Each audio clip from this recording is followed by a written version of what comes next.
Hello guys, welcome back to my channel. Hopefully audio will be fine. My dogs are outside running amok. They are the zoomies are bad. Hi, my name is Sam. Welcome to my channel. Hello. Today I thought we would have just a cozy little day together. Just spend some time. I really wanted to do this just cozy, sit down, let's read a book and hang out type of video. And I was really struggling with, like, what book am I going to read with you guys? Like, what is the book? And Libby has decided for me. Libby decided that I have a book that is due tonight by 9:30 p.m. or something. So I will be reading that. That book is one I really haven't seen a whole lot of people actually talk about. This was, I think, an Illumicrate pick. Mistress of Lies by K.M. Enright. I think there's vampires. I think this is Mistress of Lies is a darkly seductive romantasy debut with a villainous, bloodthirsty heroine who finds herself plunged into the dangerous world of power, politics, and murder in the court of the Eternal King. So that's all that I really know. I will read the synopsis with you guys. We will chit-chat through this. We'll talk about it. But yeah, we're gonna read this today and hang out. I think we might make dinner together. Right now, I'm drinking something new. And not sponsored or anything, because I'm not that cool, let alone am I in my fitness era just yet, so not gonna happen. But I decided, because I have the Element, like, trial packets of, like, each flavor to try, basically. I decided to make one in hot cocoa form, because it's the chocolate flavor. It's chocolate salty. They're all salt. It's basically, a way to flavor your water with electrolytes, which is sodium, potassium, magnesium, I think. And so I made the chocolate one into a hot cocoa. And it is interesting. It's so it's so funny. It smells delicious. It smells like a brownie. It smells fantastic. It smells like a fresh baked brownie, and I do like it. But the taste is so it's salt, and then it's chocolate. And it's like having a salty brownie, and it's wild. It's a weird new experience. I'm just, sipping on this because it feels weird to, like, down. Like, I could down a hot chocolate, but this is more like, I'm just gonna sip it. But we're slowly, getting ready for the new year, new me type of deal. December is kind of like my trial run for the new year, new me, because December is, holiday season, but slow season. I've got things going on and I'm really excited. I've got, like, plans. It's crazy. I'm excited. But at the same time, on top of having, like, the holidays and just December end of year, I want to start on my, like, New Year's resolutions before actual January starts, so that I'm kind of ahead of the game and, like, slowly building up the habits and getting in the groove of things. So that's also kind of, like, in the back of my mind, things that I'm trying to work towards. So one of the big things today is drinking water, and we're starting with a salty hot chocolate to get those electrolytes so that I can hopefully absorb the water or whatever. We're learning about fitness a little bit. We're getting there, but cheers. This is the strange drink that I'm having. I like it. I do like it. I like salt, so it's not that weird, but, like, at the same time, you have this, like, idea, you're like, this is what hot chocolate is. It's, like, this sweet, delectable, delicious thing, and then you're, like, drinking it, and you're like, oh, it's salt. It's just, it's a time. But anyways, this is today.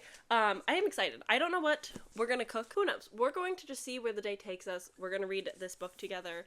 We're gonna have a good time. It's gonna be cozy, hopefully, so get yourself a nice hot chocolate. Sweet or salty, your preference, totally fine. And let's just hang out. Let's hang out a little bit.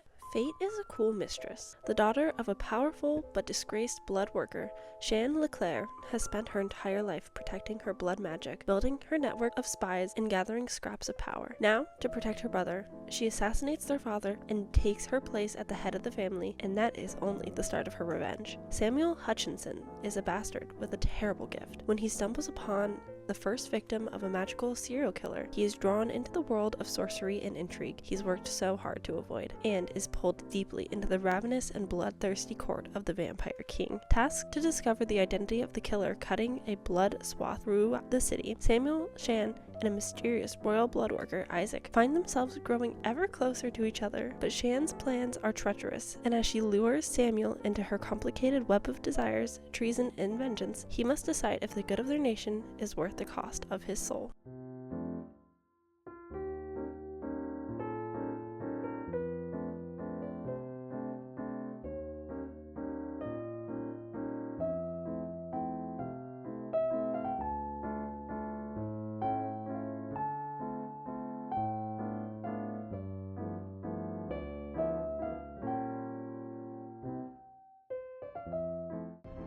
Hachette Audio presents Mistress of Lies, The Age of Blood, Book 1, written by K.M. Enright, read by Christine Aliato.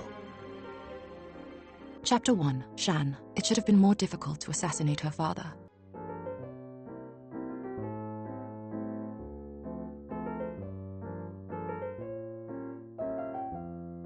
Okay, hi. I've made it 54 pages in. I'm on chapter 6 with Samuel. We're about to get the meet cute, which I'm excited about.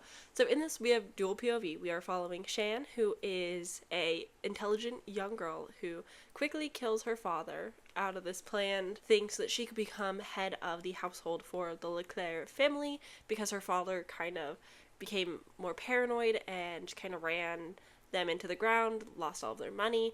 We also have Shan and her brother Anton, who is her twin brother. And he was born unblooded, whereas our main character, Shan, is blood worker. So those are like the two ways that you can be born.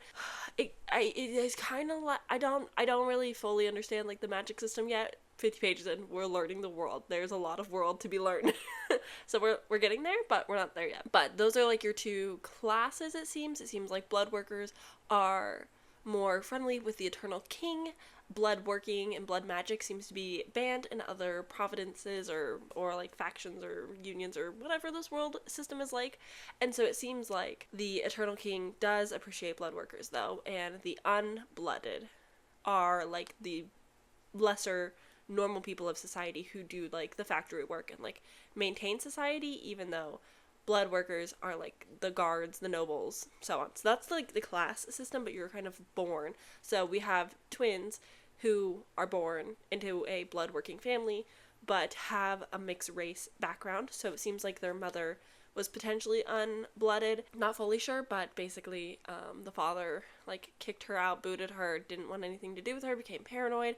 So although Shan is a blood worker and like graduated from the academy and is of high esteem and is now head of this household and is becoming like the replacement of her father and is like trying to prove herself to the Eternal King that she will be an even better spy master. She's got a lot going on.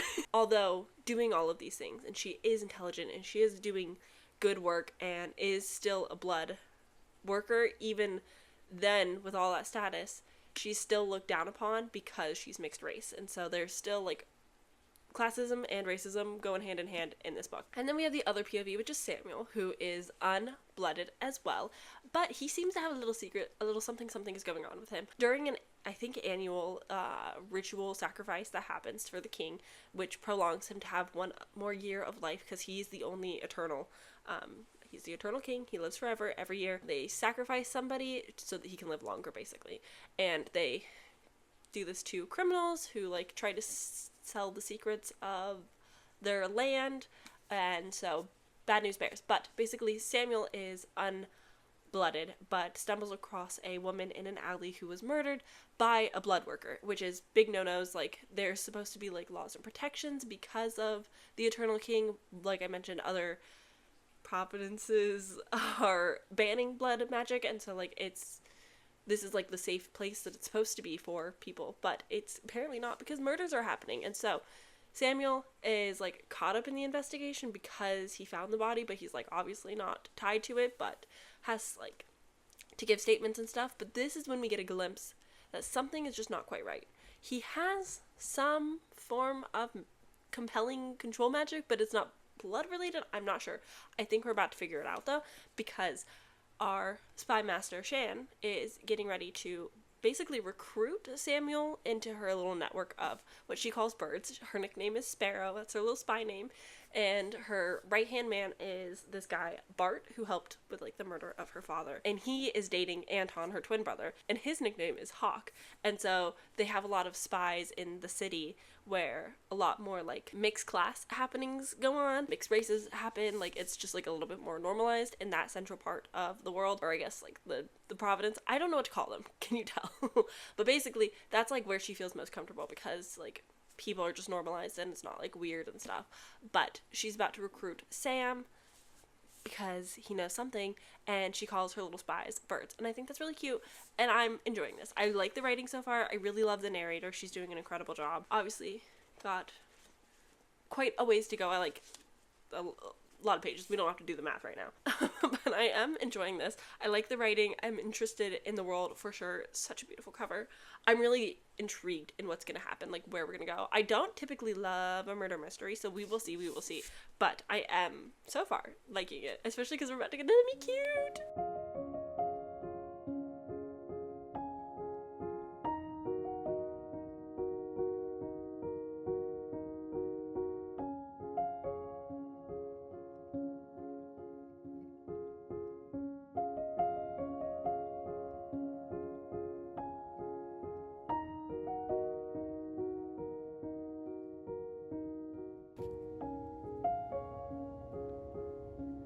I've made it 50% into my book. I have barely moved.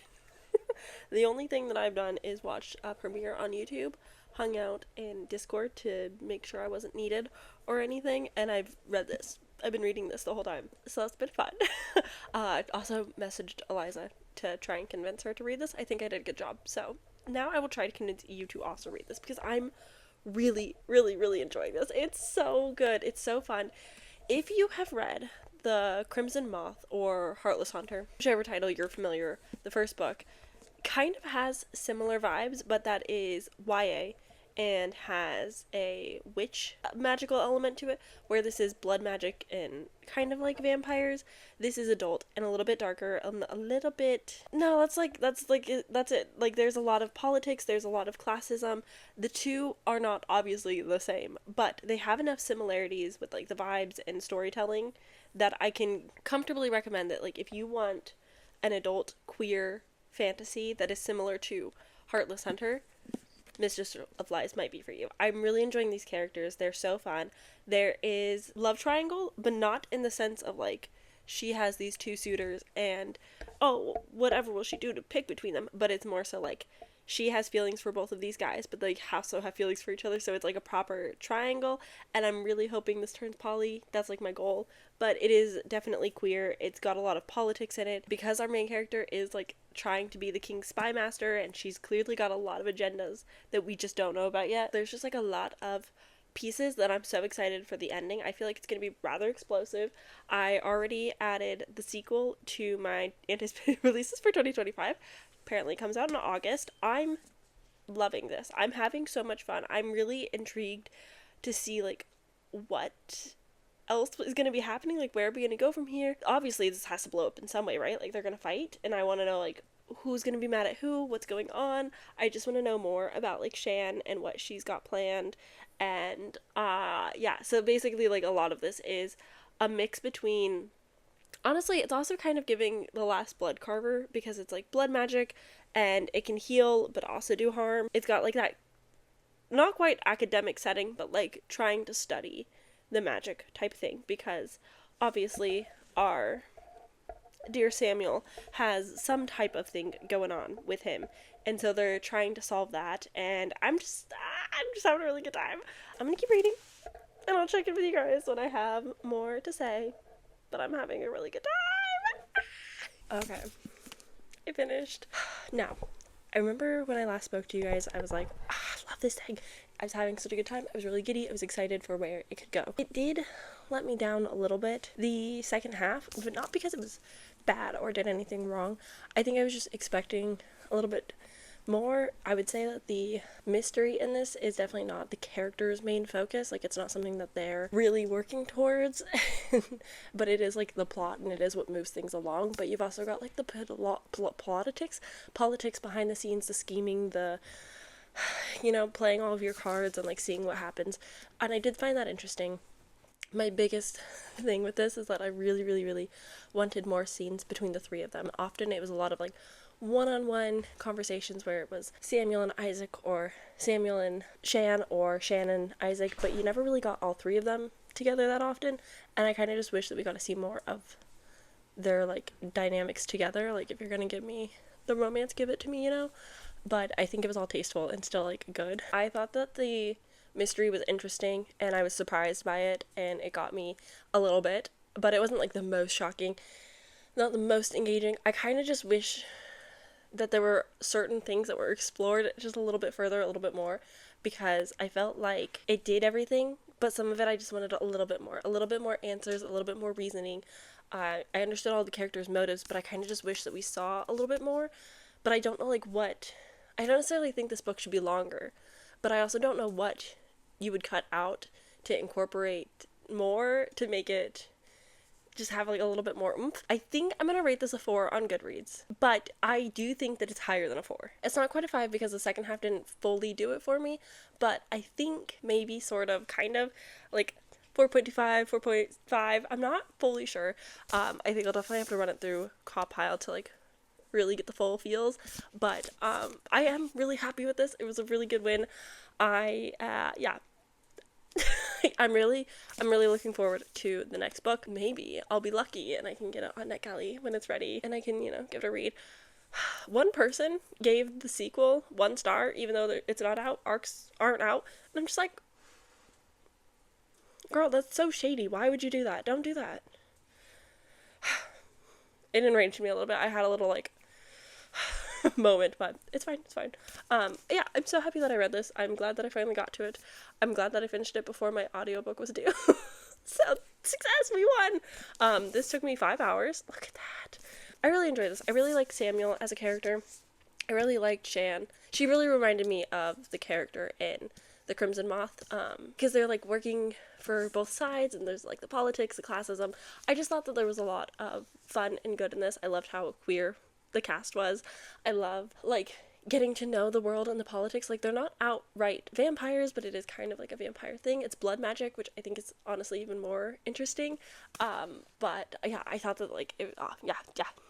I just wish there's so much to be explored in the next book with how like what we learned by the end, and so I'm really excited to see like where we go from here.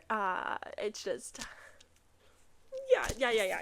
This was really good. I think it's gonna be a 4.5, but I think I'm gonna rate it down just because the second half wasn't quite as strong, and I definitely like wished for a little bit more, especially like more heartwarming scenes. Like, we had a few of them, but these are very like calculated characters who are flawed and cunning, and I love that about them, but at the same time, like, I want them to break down their walls a little bit more so that I can see why they're falling for each other.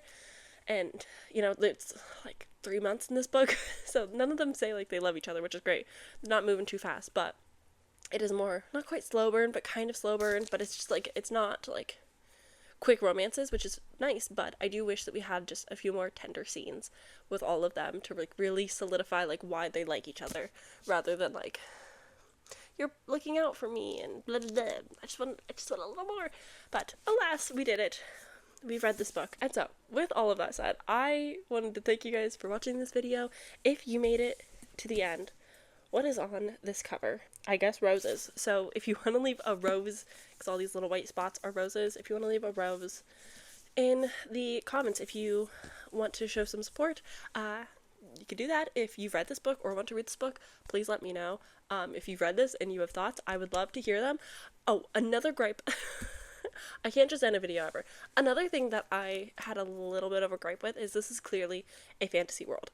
There's like a king and monarchy and a council and blood workers and unblooded, and like there's clearly like a full fantasy world here, and there's like other nations, but there's like some very particular earthly words that were used that I was just like, but how do you explain that being in your fantasy world? Like, how does that work?